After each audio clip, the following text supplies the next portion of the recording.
Hello guys! Hello para sa lahat ng Aries. Aries, welcome dito sa aking channel, Kapalaran 888. Aries, alamin natin kung anong messages, vibration, gabay, energy para sa lahat. Money, financial reading para sa lahat ng Aries, a new dawn. Okay. So, this one is financial reading. So, tingnan natin kung ano Aries yung mga messages na para sa'yo.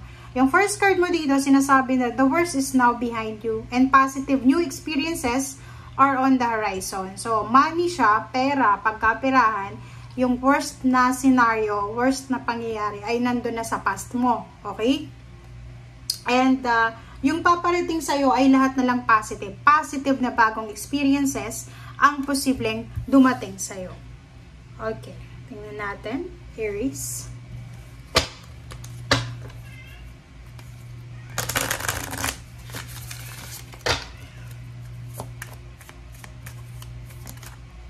Okay.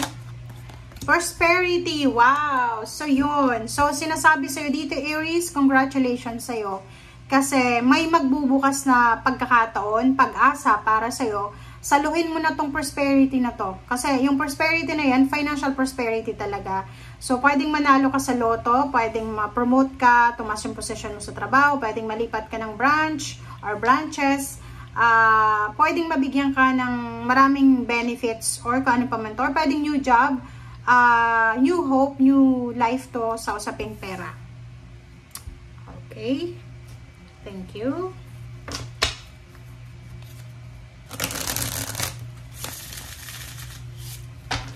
Okay, Aries.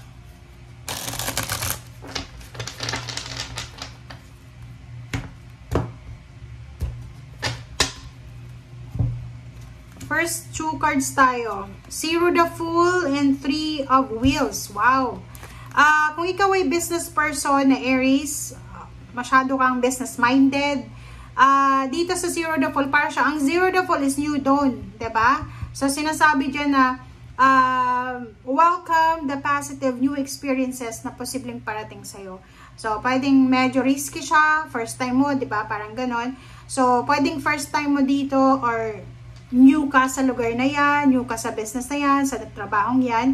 But, sinasabi ng baraha kung ano man tong papasukin mo na bago na to, ay maganda to. Kasi, dito sinasabi na puro lang positive yung outcome or puro lang positive yung, kumbaga, output nito.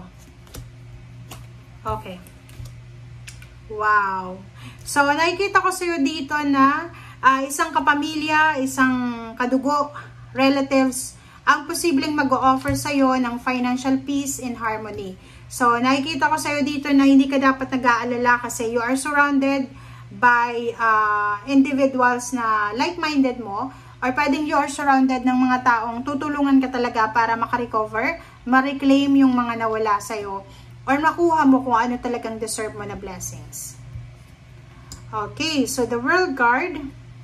And then, wow! So, nakikita natin dito, guys, yung World Card tsaka the Star, major arcana siya, ba? Diba? 1, 2, 3. 3 major arcanas na to. So, sinasabi sa'yo dito ng the Star card na yung mga pinapangarap mo sa buhay ay posibleng ma-achieve mo siya. This World Card is achievements. Okay? Kung ano man tong tinatrabaho mo, pinapangarap mo, ay posibleng ma-achieve mo siya, matapos mo siya. Like for example, nagmamanifest ka ng bahay, lupa, contracts, projects, visa, ano ba yung minamanifest mo or pangarap mo. Kasi dito sinasabi sa'yo ng the Star na yung mga pangarap mo sa buhay ay makukompleto mo yan. Okay? And you will feel satisfaction and completion dyan. Okay? Thank you. Aries. Wow. Dito naman sinasabi ng barahan na yung tungkol to sa collaboration, kakampi, allies, collaboration, attachment, connection.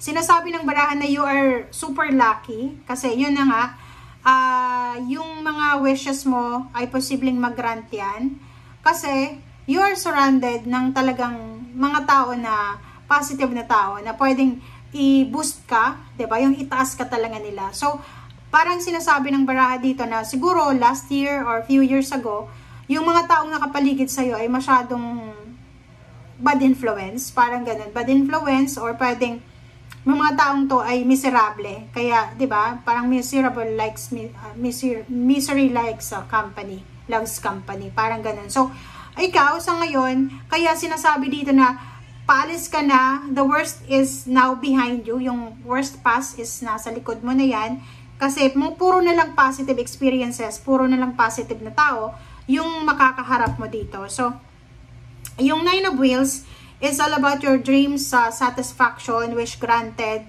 or sinasabi dyan na yung minamanifest mo na kaibigan, minamanifest na boss, minamanifest na trabaho, sila ay ma-attract mo sa ngayon.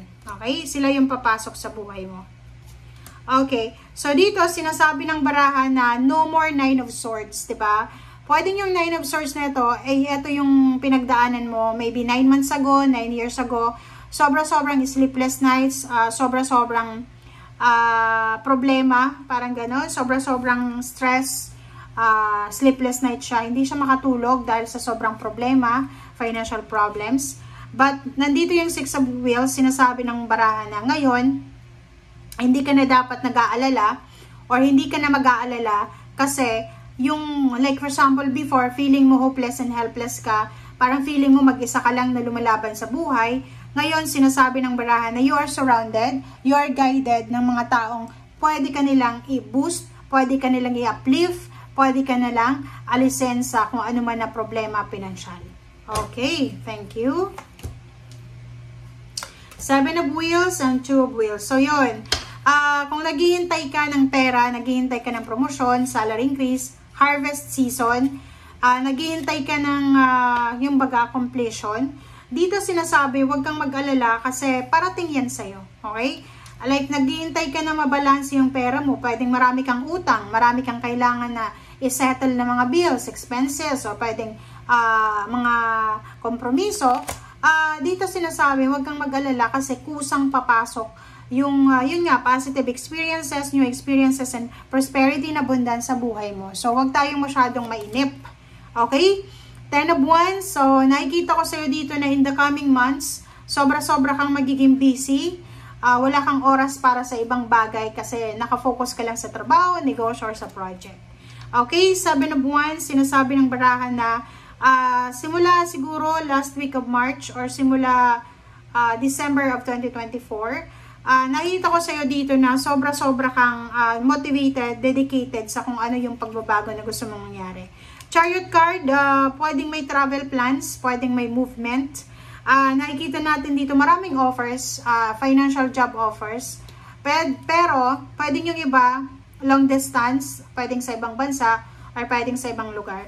So, dito sinasabi ng baraha sa'yo na financially, kung ituloy mo lang ito, kung tuloy-tuloy lang tong ginagawa mo sa ngayon, or tuloy lang itong motivation and determination na nararamdaman mo, ibibigay sa'yo ng universe yung financial boost, financial freedom, and sinasabi ng baraha na mabilis kang makakaalis sa kung ano man na poverty or scarcity na pinagdadaanan mo sa ngayon. Okay?